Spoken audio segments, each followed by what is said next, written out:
Awal cerita, diperlihatkan area yang cukup luas, namun menyeramkan. Suasana di malam hari di sana, yang sangat dingin dan mencekam, terdengar ada banyak langkah kaki yang bergemuruh. Diperlihatkan sekelompok orang yang berpakaian serba hitam seperti ninja, berlarian dengan cepat menuju ke suatu tempat. Terlihat, sosok bayangan hitam bermata merah menyala, dan memancarkan aura ungu pekat yang sangat menakutkan. Diperkenalkan sosok tersebut adalah Heavenly Demon. Dan sosok itulah yang menjadi tujuan kelompok ninja yang sangat banyak, yang tak terhitung jumlahnya. Bagi Heavenly Demon, 1 versus ribuan pun tidak jadi masalah. Terlihat senyuman dingin dari sang Heavenly Demon, berkata pelan, "Cairan merah, dan rasa takut. Apa semua itu yang benar kau inginkan?" Sosok tampan rupawan, berambut putih perak, berdiri tegak memasang ekspresi datar, tidak bergeming sedikit pun menghadapi komplotan ninja yang mulai menerjang. Dia hanya mengangkat satu tangannya, mengarahkan ke mereka yang serempak menyerangnya. "Kalau begitu akan kukabulkan." Dengan satu tarikan nafas dari Heavenly Demon, langsung membuat sebagian besar dari kelompok ninja itu diratakan. Area tersebut dibanjiri cairan merah dan tubuh tak bernyawa sudah berserakan. Tidak lama dalam sekejap, hujan cairan merah melumuri tubuh sang Heavenly Demon, di bawah sinar bulan purnama. Dengan nada berat dan dingin dia berkata, "Lemahnya, tersisa yang masih bertahan dari kelompok itu hanya tinggal pasukan elitnya. Mereka sudah bersiap untuk menyerang, terlihat masing-masing dari mereka sudah mulai menarik senjatanya." Heavenly Demon melanjutkan serangannya, dengan skill yang mengeluarkan aura berwarna ungu, dari telapak tangannya sambil berkata, "Bodohnya." Pasukan elit langsung menerjang bersama-sama ke arah Heavenly Demon. Kekuatan dari Heavenly Demon sangatlah kuat, beberapa pasukan elit terluka parah, dari tubuhnya menyemburkan cairan merah. Sebagian pasukan elit yang masih bertahan mencoba menyerang lagi dari sisi lain. Pertempuran yang sangat epik tidak henti-hentinya, saling jual beli serangan. Heavenly Demon menunjukkan perbedaan kekuatan di antara mereka, dengan memasang ekspresi yang sangat menakutkan, terlihat mulut menyeringai dengan mata merah menyala. Dia mengaktifkan salah satu skillnya. Kekuatan sebenarnya, Soul Augmenting Demonic Art. Setelah skill itu diaktifkan, terlihat kelompok ninja, matanya membuka lebar, memandang ke langit dengan ekspresi sangat terkejut. Tiba-tiba, keluar sepasang tangan raksasa berwarna ungu dari bawah tanah, membuat bukit batu dan area tersebut porak-poranda, dan kepulan asap di mana-mana. Tangan besar tersebut langsung mengarah ke kelompok ninja yang masih tersisa. Melihat tangan raksasa itu membuat para ninja berlarian dengan ekspresi panik, mereka mencoba menyelamatkan diri mereka masing-masing. Dan tangan itu pun langsung mencengkram kelompok ninja dari atas, dalam sekali hentakan banyak orang yang masuk dalam genggaman tangan itu.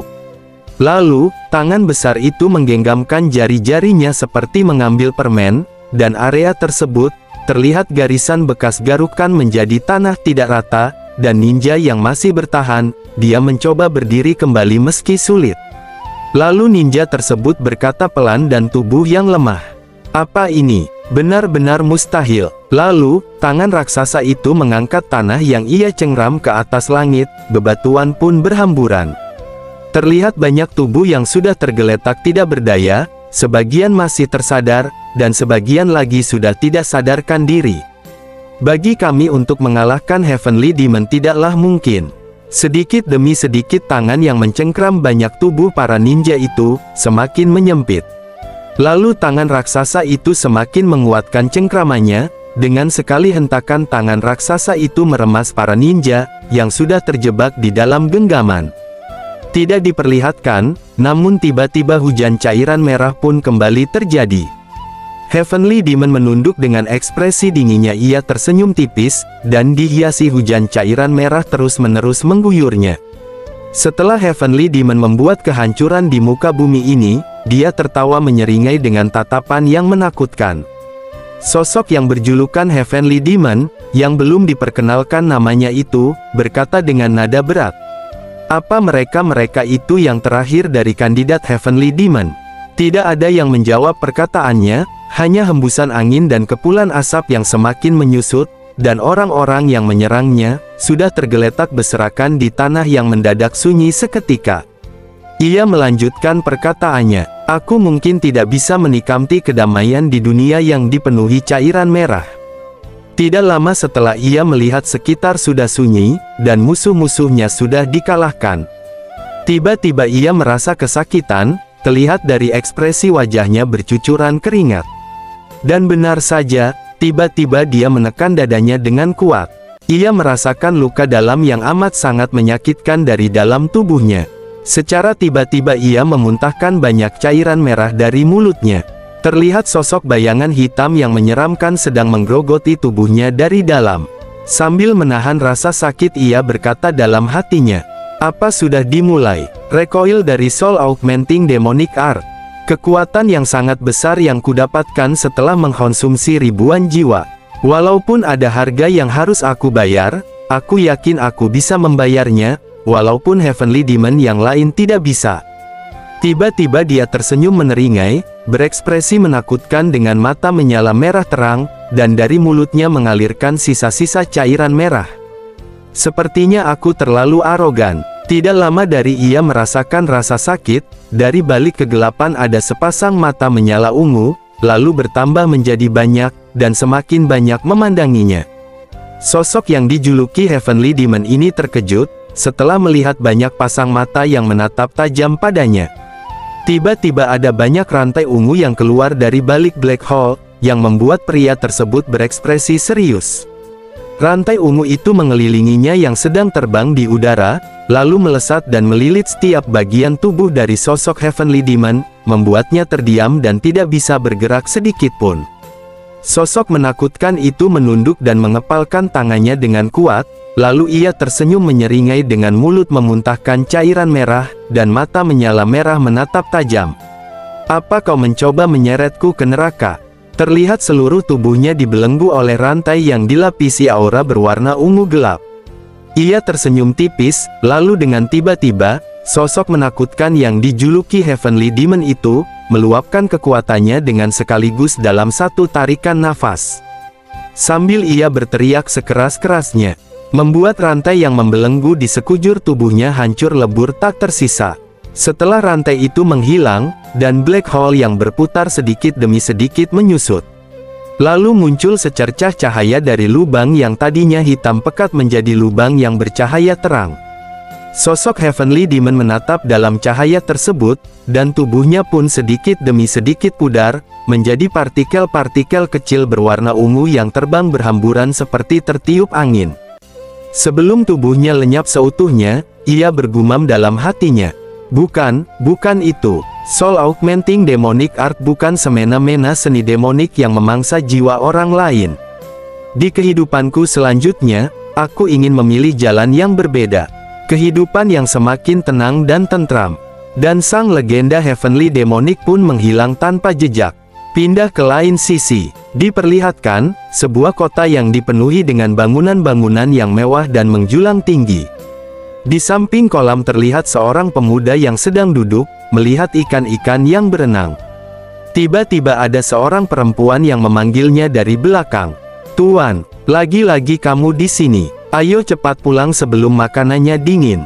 Diperkenalkan sosok perempuan itu pelayan Golden Wall Merchant, yang bernama Soso. Sosok pemuda tersebut membalikan badannya, menatap ke arah Soso dengan ekspresi dingin. Lalu ia mengibaskan tangannya dengan cepat, membuat Soso terkejut dan panik. Diperlihatkan, sosok pemuda yang tampan rupawan, dengan rambut hitam yang berkilau, dan matanya berwarna perak, diperkenalkan nama pemuda itu adalah Byeok Taesan, putra kedua dari Golden Wall Merchant. Melihat tingkah laku Taesan, Soso berekspresi sangat kesal dan berkeringat, lalu ia berkata dalam hatinya, "Apaan sih? Beberapa hari ini kau berperilaku aneh." Lalu ia berteriak di samping Taesan, "Pulang sekarang juga." Taesan tidak memperdulikan teriakan Soso, ia hanya fokus dengan gumamannya, sambil memperhatikan telapak tangannya.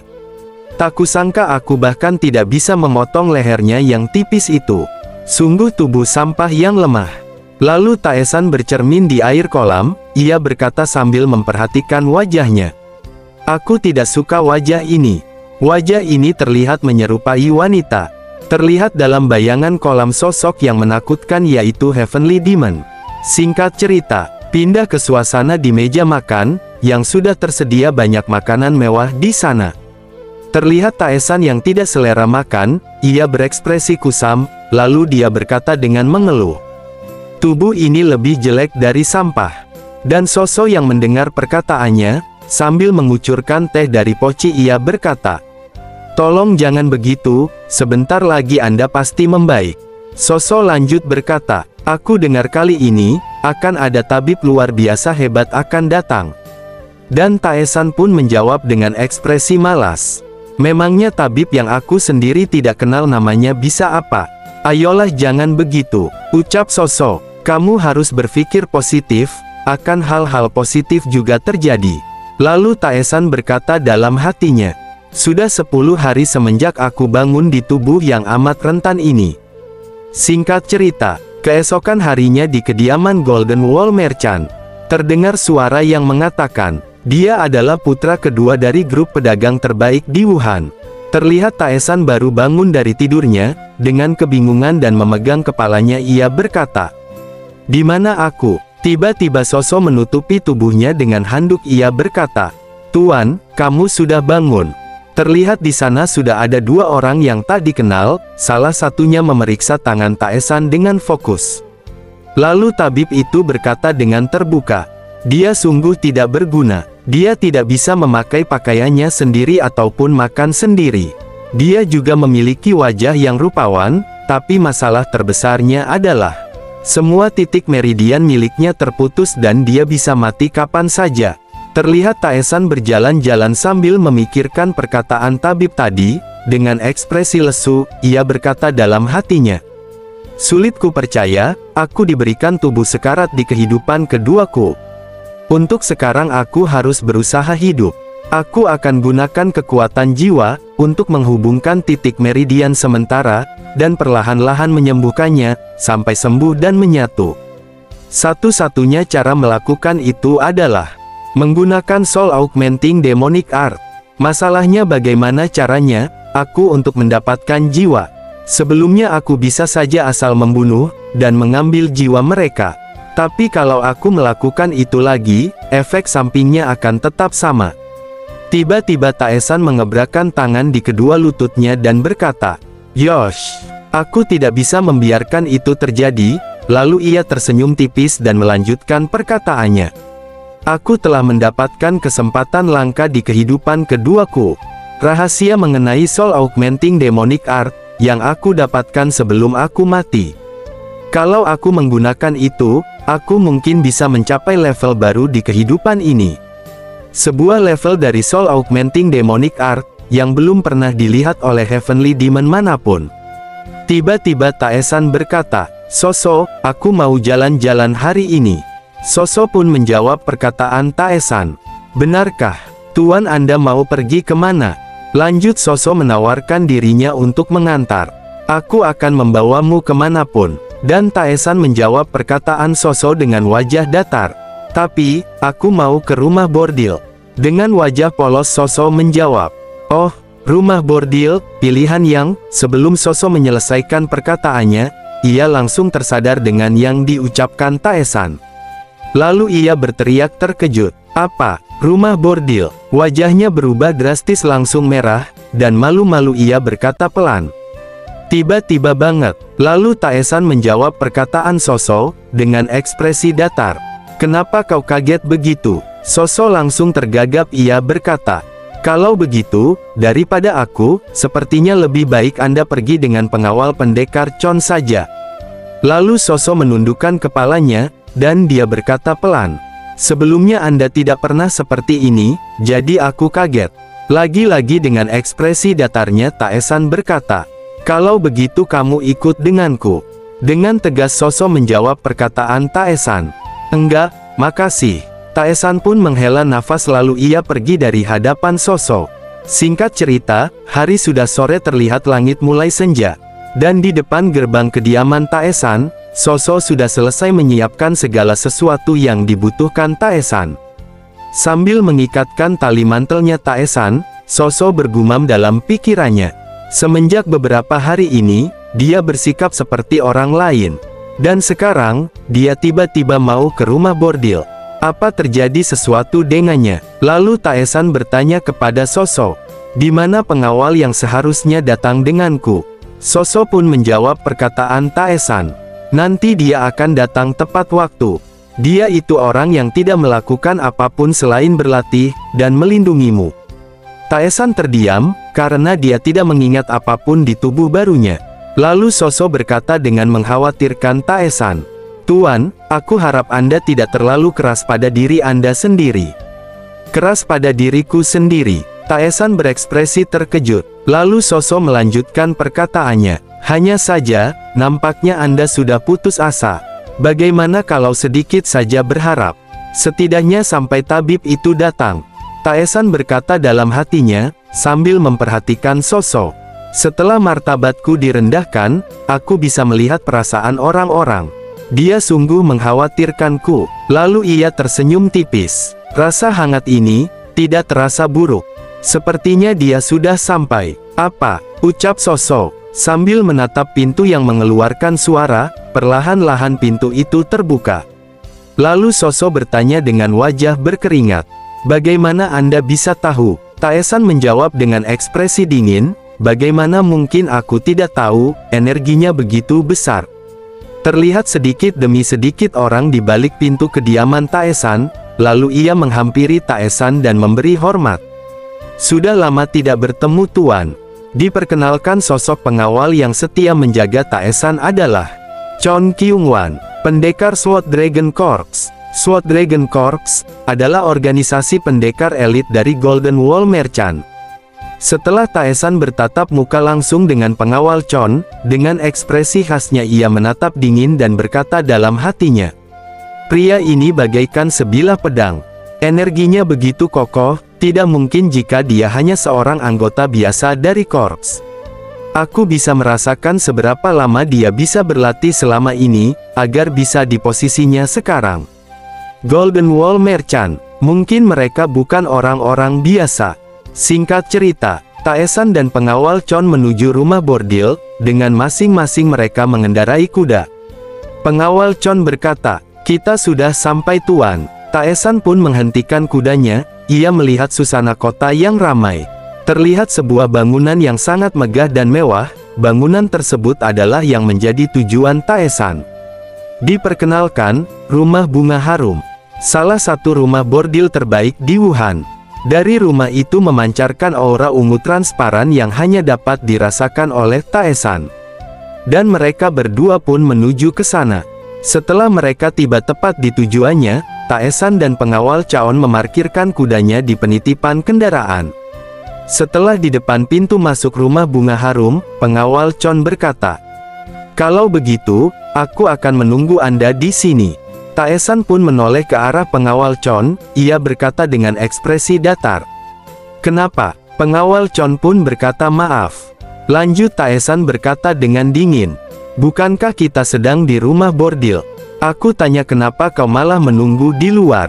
Pengawal Chon menjawab dengan alasan, "Itu karena kalau terjadi sesuatu." Sebelum menyelesaikan perkataannya, Taesan langsung berkata dengan tegas dan dingin, "Apa kau yakin bisa melindungiku dari luar, sebelum terjadi apa-apa padaku?"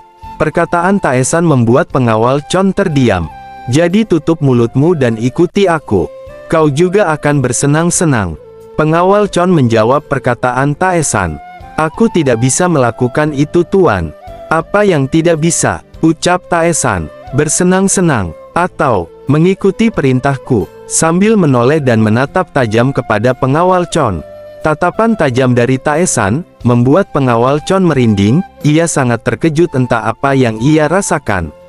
Lanjut Taesan menepuk pundaknya, lalu mendekatkan wajahnya. Dengan sorot mata yang tajam, dan raut wajah yang menakutkan, ia berkata pelan, "Bagus kalau kau bisa bersenang-senang sambil melindungiku, tapi kalau tidak bisa, setidaknya tetaplah di dekatku."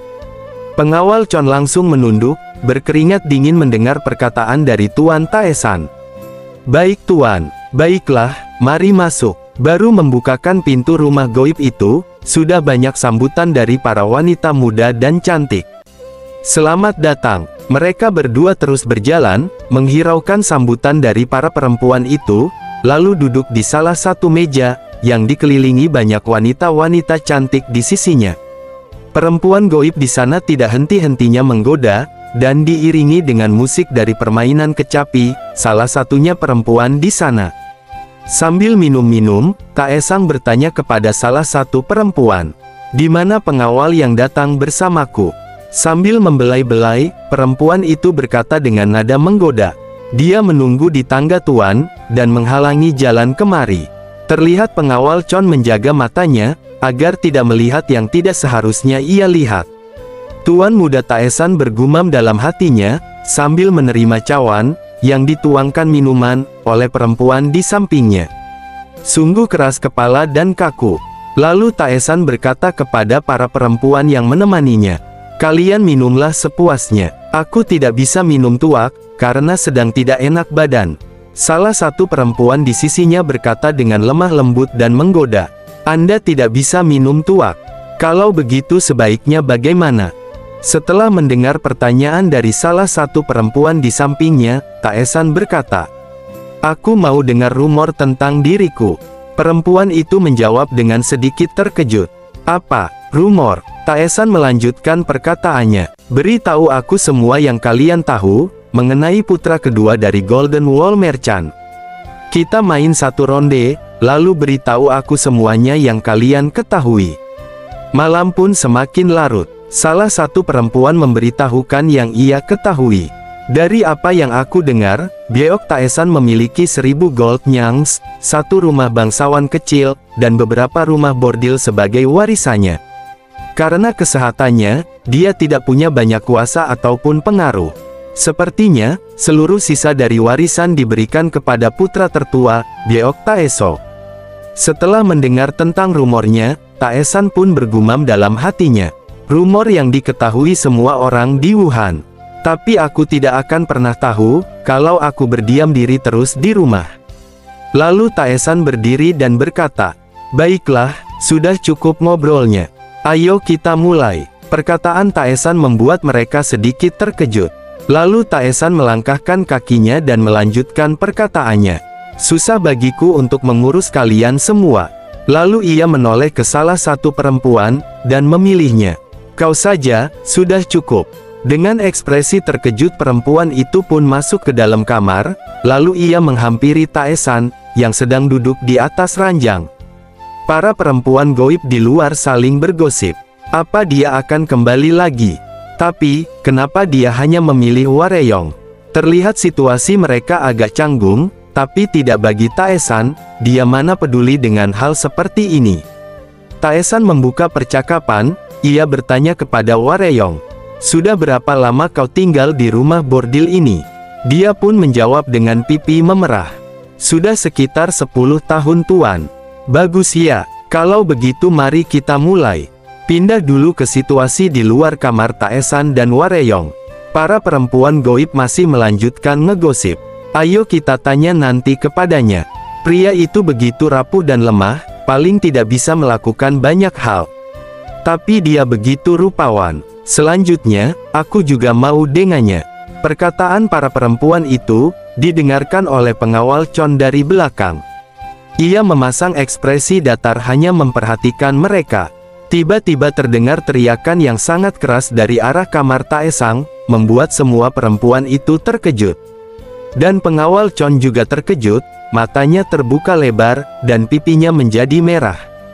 Teriakan dari arah kamar Taesan, membuat para pengunjung yang lain terganggu, semuanya sangat terkejut, para penjaga yang di luar pun kebingungan, dengan suara yang terus-menerus mengerang seperti kesakitan. Membuat rumah bunga harum bergemuruh, semua orang bertanya-tanya dengan apa yang sedang terjadi. Semua orang menjadi salah paham. Terdengar jagoya, kemampuannya. Dengan malu-malu salah satu perempuan yang sebelumnya, meremkan Taesan berkata pelan, "Sepertinya encanmen peredam suara diperlukan ya." Terlihat dari luar pintu, di kamar yang ditinggali Taesan memancarkan cahaya terang. Dan jeritan terus tiada henti. Terlihat perempuan meremas spray dengan erat. Matanya terpejam, dan ia terus merintih kesakitan. Terlihat Taesan sedang menarik sesuatu dari ujung kepala perempuan itu. Dengan menggunakan tekniknya, terpancar aura berwarna ungu terus berputar di telapak tangannya. Sedikit demi sedikit keluar aura yang berwarna biru transparan dari tubuh wanita itu.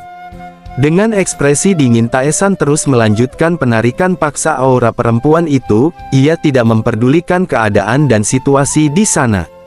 Dan video pun bersambung.